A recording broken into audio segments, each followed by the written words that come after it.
Sir திருப்பி திருப்பி நீங்க கேட்ட பாருங்க ஒரே வரி, நீங்க அதுக்கு இங்க இடமில்லைன்னு ஏற்கனவே இடமில்லைன்னு சொல்லியாச்சு, தெளிவுபடுத்தியாச்சு. அதை மீண்டும் மீண்டும் அரைச்சமாவே அரைக்க வேண்டாம். இதோட 50 வரைக்கும் நான் சொல்லிட்டேன், டெல்லியிலையும் நான் சொல்லிட்டேன். நீங்க உங்களுக்கு விறுவிறுப்பான செய்தி வேணும், பத்திரிக்கை வேணுங்கிறதுக்காக திருப்பி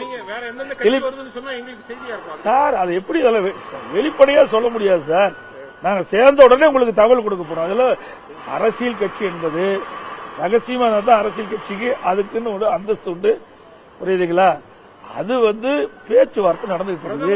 உள்துறை அமைச்சர் தமிழ்நாட்டுக்கு வருவதை பற்றி ஏதாவது பேசப்பட்டதா? எப்ப வர்றாங்க அதெல்லாம் நாங்க அறிவிப்போம். ஏன்னா அதான் முத அரசியல் சூழ்நிலை பற்றி பேசியிருக்கிறோம். இன்னைக்கு பாரத பிரதமரோ அல்லது மற்ற மத்திய அமைச்சர்களோ வருகின்ற பொழுது நிச்சயமாக ஊடகத்துக்கு தெரிவிக்கப்படும். அது பாரதிய ஜனதா கட்சியுடைய தலைவர்களும் தெரிவிப்பாங்க, நாங்களும் தெரிவிப்போம்.